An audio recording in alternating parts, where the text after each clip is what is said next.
नमस्कार मेरे प्यारे विद्यार्थियों, मैं के.जी. अग्रवाल हिंदी विषय अध्यापक आज आप सभी विद्यार्थियों के लिए उन्हें एक बार हमारी कक्षा 9 विषय हिंदी के महत्वपूर्ण प्रकरण समास को समझाने जा रहा हूँ। आप सभी विद्यार्थी इस प्रकरण को ध्यान से सुनेंगे क्योंकि आज हमारा समास प्रकरण का यह अंतिम वीडियो होगा। इसके बाद मैं पूरे समास प्रकरण को लेकर के एक सुंदर तरीके की व्यवस्थित सारणी बना करके आपके सामने इस समास प्रकरण को वीडियो के रूप में प्रस्तुत करूंगा। इसलिए आज आप इस अंतिम समास की प्रकरण तत्पुरुष समास को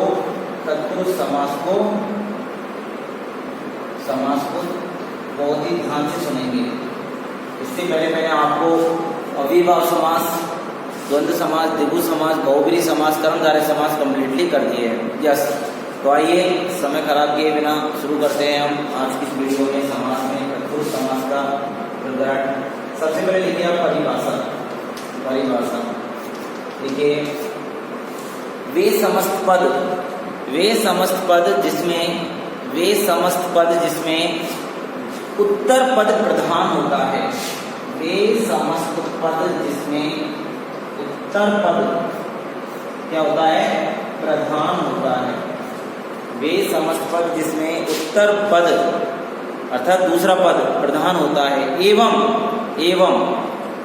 दोनों पदों के मध्य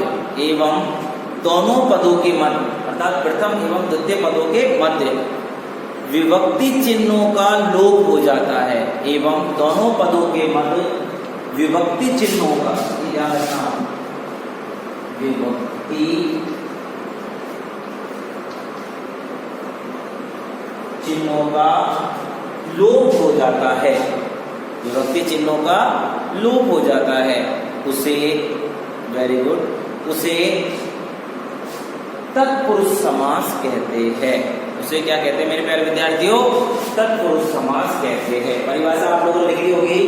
मैंने आपको बोला है जिस समस्त पद के उत्तर पद प्रधान हो तथा दोनों पदों के मध्य कारक चिन्ह का लोप हो जाता हो, उसे क्या कहते हैं मेरे प्यारे विद्यार्थियों? तत्पुरुष समास कहते हैं। अब देखिए आप परिभाषा के बाद महत्वपूर्ण बात, अभी तक के समासों में सबसे महत्वपूर्ण और सबसे बड़ा प्रकरण है तत्पुरुष समास। इसलिए कृपया इसे बड़े ध्यान से सुनेंगे आप। देखिए तत्पुरुष में क्या है मेरे प्यारे विद्यार्थियों? इसको हम दो भागों में देखेंगे। तत्पुरुष के ही दो समास होते हैं। कौन कौन से? एक तो होते हैं समाधिकरण वाले और एक होते हैं व्याधिकरण। ये कौन से होते हैं? व्याधिकरण। ये ध्यान रखना। अगर बात करूं मैं समाधिकरण के अंतर्गत दो समास आते हैं जिनको हम पढ़ चुके, एक कर्मधारय और एक द्विगु। कर्मधारय और द्विगु जो समास है वो दोनों तत्पुरुष समास के अंतर्गत ही आते हैं। मैंने आपको पढ़ाने से पहले समझाया था कि समास 4 एवं 6 दो प्रकार से अलग अलग प्रकारों के माने जाते हैं, जिनमें हम हिंदी के अंदर समास के 6 प्रकारों को पढ़ रहे हैं। तो आपको ध्यान में रखना है तत्पुरुष समास के समानाधिकरण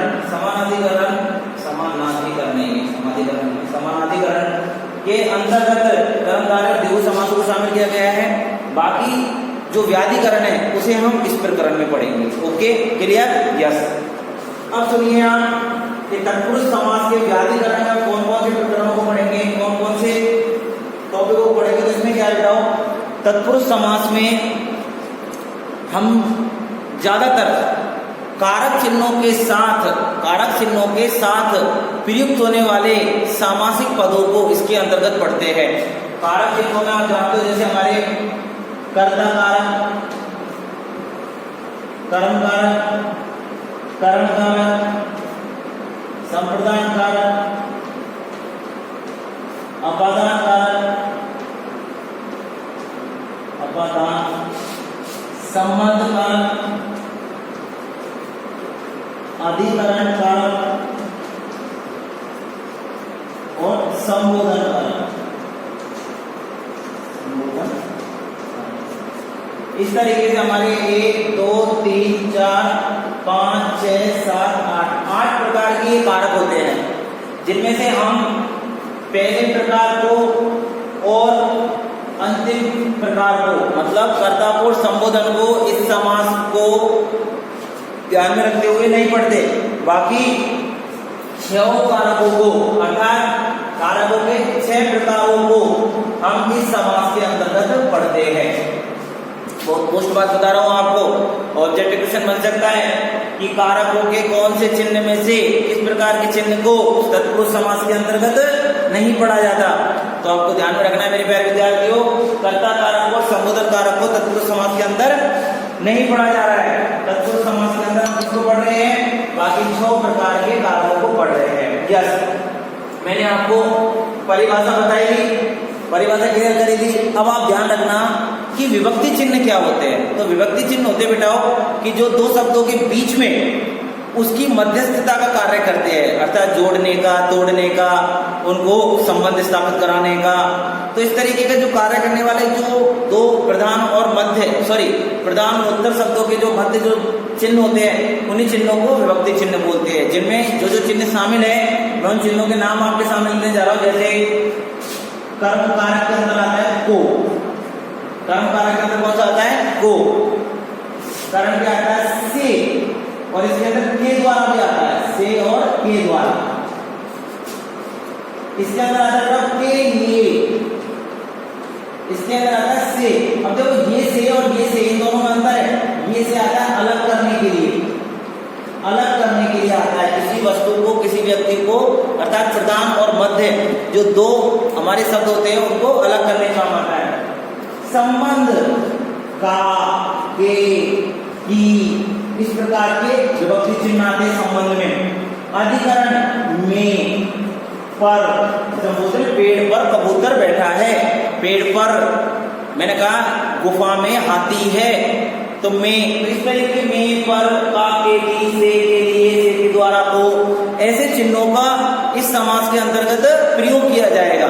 अब मैंने परिभाषा क्या बताई थी आपको कि वे समस्त पद जिनके अंतर्गत द्वितीय पद प्रधान होता है और 2 पदों के मध्य विभक्ति चिन्हों का लोप हो जाता है, उसे क्या कहते हैं मेरे प्यारे विद्यार्थियों? तत्पुरुष समास कहते हैं। यस, तो आप सभी ने इतना उतार लिया होगा। अब हम एक एक करके तत्पुरुष समास के उदाहरणों को देखेंगे। तो मैंने आपके सामने काफी सारे उदाहरण रखने हैं जिनको आप ध्यान से सुनोगे और पहचानोगे कि ये किस समास के अंतर्गत लिया गया है। तो आप लोग सभी इनको उतार लीजिए। सबसे पहले इनको उतारने के बाद आपको ध्यान रखना है कि हम लोगों के लिए सबसे महत्वपूर्ण बात क्या है और उसे किस तरीके से करना है। Yes, okay. तो देखिए, सबसे पहले मैंने आपके सामने लिखा है जेब कतरा, जेब कतरा। अब बताओ आप इसका क्या बनेगा? जेब कतरा का बताइए आप, इनमें से कौन सा विभक्ति चिन्ह लग सकता है? इसमें से देखो, जेब में कतरा आ सकता है? नहीं। जेब पर कतरा आ सकता है? नहीं। जेब का कतरा? नहीं। जेब के कतरा? नहीं। जेब की कतरा? नहीं, बैठ ही नहीं रहा। जेब से कतरा? बिल्कुल नहीं बैठ रहा। जेब के लिए कतरा? ये भी नहीं बैठ रहा। जेब से कतरा, जेब के द्वारा कतरा, ये भी नहीं बैठ रहा। जेब को कतरा, जेब कतरा किसको कहते हैं? जेब को कतरने वाले को, अर्थात जो जेब को काटता है। तो जेब को कतरा, ध्यान देना बाप, मैंने यहां पर को लगाया तो यह तत्पुरुष तो है, तत्पुरुष तो है, लेकिन कौन सा तत्पुरुष है मेरे प्यारे विद्यार्थियों? कर्म तत्पुरुष है। कौन सा तत्पुरुष है? कर्म तत्पुरुष है। क्यों? क्योंकि मैंने कहा जेब को कतरा, जेब को कतरने वाला। जेब को कतरने वाला क्या कहलाता है? जेब को कतरने वाला, कतरने वाला क्या कहलाता है मेरे प्यारे विद्यार्थियों? जेब कतरा। वेरी गुड, लिखिए आप, साथ के साथ लिखते चलिए। आप लोग कॉपी पेन हाथ में लेकर बैठोगे तभी तो आपको समझ में आएगा, नहीं तो कुछ भी समझ में नहीं आएगा आपको। और मैंने लिखा आपके सामने से एक और एग्जाम्पल लेते हैं। वनगमन, वनगमन। अब देखो आप, वनगमन में आपको पता है प्रधान शब्द ये है, उत्तर शब्द ये है। अब इन दोनों के मध्य में कौन सा विभक्ति चिन्ह आ सकता है? क्या वन को गमन आ सकता है? बिल्कुल आ सकता है। पहला ही हमारा बैठ गया वन को गमन। अब को को हटा दिया वनगमन, तो विभक्ति चिन्ह का लोप हो गया। तो ऐसे ही कौन सा सामासिक पद बनेगा? तत्पुरुष समास बनेगा। किसके अंदर आएगा? कर्म तत्पुरुष के अंतर्गत आएगा। ये समझ में आ गया मेरे प्यारे विद्यार्थियों? Very good. आगे सुनिए, अभी मैंने आपको जिस तरीके से ये समझाया है, अब हम आगे और अन्य उदाहरणों के माध्यम से इसे समझने की कोशिश करेंगे। अब मैंने आपके सामने लिखा, जैसे ध्यान से सुनना हुआ, मैंने लिखा आपके सामने वाक युद्ध। वाक युद्ध, वाक का मतलब होता है बोलना। जब बोलते हैं ना, बोल करके मैं मार दूंगा, पीट दूंगा, ये कर दूंगा, वो कर दूंगा, जो मतलब केवल जवानों से ही युद्ध लड़ते हैं बोल बोल कर ही, वो था वाक युद्ध। तो वाक को युद्ध हो सकता है क्या? मुंह के द्वारा युद्ध, मुंह के द्वारा युद्ध, मुंह को युद्ध हो सकता है नहीं। तो वाक के द्वारा युद्ध, वाक के द्वारा युद्ध या वाक से युद्ध। अब से और के द्वारा किसमें आ रहा है? करण में आ रहा है, तो ये करण तत्पुरुष हो गया। आई बात समझ में? वाक के द्वारा, ध्यान से देखिए, आप समझिए। आपको जो चीज समझ में नहीं आ रही है उसे मुझे बताइए। आपको मतलब नहीं है कि मैं क्या लिख रहा हूँ, कैसे लिख रहा हूँ, आपको ध्यान देना है कि हमारे समझ में आ रहा है नहीं आ रहा है। मैंने लिखा है यहाँ पर तुलसी किरत, बताओ क्या बनेगा? को लगेगा ना, तुलसी को किरत नहीं। अरे तुलसीदास जी किसी रचना को लिख रहे हैं, तो तुलसी किरत, तो तुलसी द्वारा किरत, तुलसी द्वारा किरत, तो तुलसी द्वारा किरत किसमें आएगा? बताओ, करण तत्पुरुष में आएगा। समझ में आया? क्लियर हो गया? आपको दोनों समास, दोनों को उतार लीजिए। अब मैं आपको एक उदाहरण दे रहा हूं, इसको आपको करना है। अब मैं आपको एक उदाहरण दे रहा हूं जिसको आपको सहन करना है स्वयं को। मैंने लिख दिया आपके सामने रेल यात्रा और रत्न जड़ी। ये दो उदाहरण आप लोगों को करने हैं, रेल यात्रा और रत्न जड़ी। इनमें से देखना है कौन से समास के, कौन से कारक के चिन्ह इस समास के अंदर फिट हो सकते हैं। रेल यात्रा और रत्न जड़ी, ये दो उदाहरण मैंने आपके सामने रखे, इनको लिख लीजिए आप। मैं इनको नहीं कराऊंगा, इनको आपको करना है। नहीं आता है तो मुझसे पूछना है, और हो जाता है तो मुझे बताना है। यस, आगे सुनिए। अब देखिए आप, यस, जैसे मैंने लिखा आपके सामने विद्यालय। यस, तो बताइए इसका क्या बनेगा? विद्या को आलय नहीं। आलय का मतलब क्या होता है? घर। आलय का मतलब क्या होता है? जहां हम रहते हैं, निवास स्थान। और विद्या का मतलब विद्या। तो आप समझ सकते हो इसमें क्या आएगा कि हम विद्या को प्राप्त करने के लिए कहां जाते हैं? कहां जाते हैं? आलय जाते हैं। तो विद्या के लिए आलय, अर्थात विद्या के लिए घर, विद्या के लिए आलय। तो के लिए आ गया, तो के लिए आने का अर्थ कौन सा समास हो गया बेटा? वो तत्पुरुष। कौन सा तत्पुरुष? संप्रदान तत्पुरुष। कौन सा? अब तो मेरे प्यारे विद्यार्थियों, अभी हमने देखा कि संप्रदान कारक किस प्रकार से तत्पुरुष समास के भेद के लिए शब्द का प्रयोग करता है। अभी हमने देखा जैसे ऋण मुक्त, तो हमने देखा ऋण से मुक्त, तो हमने यहाँ पर से शब्द को लगाया, तो हमारे समास विग्रह के अंदर अपादान कारक के चिन्ह का प्रयोग किया गया था, जिससे कि अपादान तत्पुरुष कारक होने की परिभाषा देता है। सॉरी, अपादान कारक और तत्पुरुष समास होने की पहचान को देता है। अब हमने जिस तरीके से अभी कर्म, कारण, संप्रदान और अपादान कारकों को तत्पुरुष समास के अंतर्गत पढ़ा है, अब हम नेक्स्ट संबंध कारक के चिन्ह को तत्पुरुष समास के अंदर पढ़ेंगे। जैसे मैंने कहा आपसे कन्यादान, कन्यादान। अब मैंने कहा आपसे राज्यादेश, राज्यादेश। अब इनका समास विग्रह करोगे तो क्या बनेगा? कन्या का दान, कन्या का दान। तो देखो, प्रथम पद और उत्तर पद, प्रथम पद और उत्तर पद। अब यहाँ पर ये क्या है? विभक्ति चिन्ह। अब विभक्ति चिन्ह किस कारक को संबंधित कर रही है? संबंध कारक को। तो हम कह सकते हैं कि अगर का, के, की अगर तत्पुरुष समास के अंतर्गत विभक्ति चिन्ह दिखाई देते हैं तो हमारा यह है संबंध कारक तत्पुरुष समास कहलाएगा। ऐसे ही राज्यादेश क्या बनेगा? राज्य का आदेश, राज्य का आदेश। यस, तो इस तरीके से हमने देखा कर्ता, सॉरी, कर्म कारक, करण कारक, संप्रदान कारक, अपादान कारक और संबंध कारक। संबंध कारक तत्पुरुष समास तक की चर्चा हम यहाँ पर कर चुके हैं। अब हमारा एक अंतिम कारक चिन्ह बचा है अधिकरण। अधिकरण तत्पुरुष समास किसे कहते हैं? अधिकरण तत्पुरुष समास के अंदर किस प्रकार के कारक चिन्हों का प्रयोग किया जाता है? अब हम इस प्रकार की बातों को कुछ चर्चा में लेकर के आएंगे। तो मेरे प्यारे विद्यार्थियों, अभी आपने जिस तरीके से ये देखा है, अब इसमें हम बहुत ही महत्वपूर्ण चीज को पढ़ने जा रहे हैं। जैसे मैंने कहा कार्यरत, कार्यरत। अब देखो ये एग्जाम्पल क्या है? कार्यरत।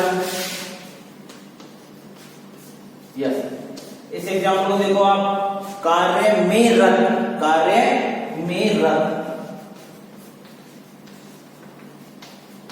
कार्य में रत। तो इस तरीके से ये कौन सा समास हुआ? तत्पुरुष। लेकिन तत्पुरुष में कौन सा भेद हुआ? अधिकरण। तो मैंने इस तरीके से आपके सामने कुछ एग्जाम्पल रख करके और आपको ये समासों को समझाने का प्रयास किया था। सबके मैंने अलग अलग एक दो उदाहरण लिए हैं, उन उदाहरणों के हिसाब से आपको तत्पुरुष समास की क्लियरिटी दी है। अब देखिए, अब मेरे प्यारे विद्यार्थियों, यहाँ तक हमने समास में तत्पुरुष समास के भेदों को पढ़ लिया है। अब मैं आपसे बात करूं कि समास के कुल कितने भेद होते हैं? अब मैं आपसे बात करूं समास के कुल कितने भेद होते हैं? 6। तो देखिए, अब मैं सारणी बना रहा हूं, आपको 6 समासों के नाम बता रहा हूं, जिसमें सबसे पहला है अव्ययी भाव समास। अव्ययी भाव समास। यस। नंबर दूसरा में लिख दिया आपके सामने द्विगु समास। क्या लिखा? द्विगु समास। तीसरा लिख दिया मैंने आपके सामने द्वंद्व समास, सॉरी, कर्मधारय समास, कर्मधारय समास। चौथा लिख दिया मैंने आपके सामने द्वंद्व समास, द्वंद्व समास। यस।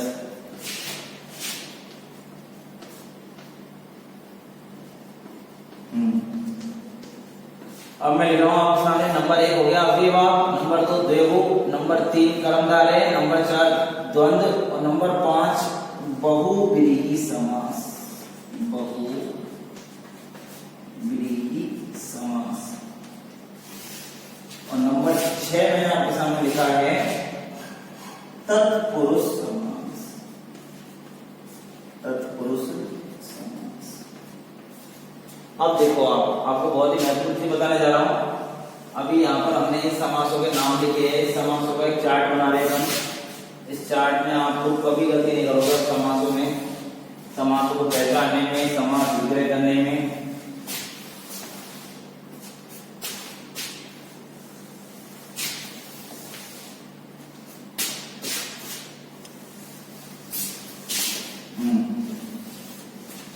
देखा आप लोगों ने, अभी मैंने आपके सामने समासों के नाम लिखे हैं, जिनमें सबसे नंबर 1 अव्ययी भाव, नंबर 2 द्विगु, कर्मधारय, द्वंद्व, बहुव्रीहि और तत्पुरुष।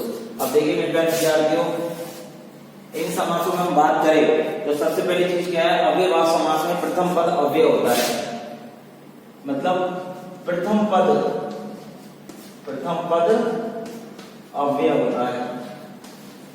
यस। अब बात करूं मैं द्विगु समास में, तो द्विगु समास में प्रथम पद संख्यावाची विशेषण होता है, संख्यावाची विशेषण होता है। यस। अब बात करूं मैं आपसे कर्मधारय की, तो इसमें भी प्रथम पद विशेषण होता है। और विशेषण में कौन कौन से? गुणवाचक,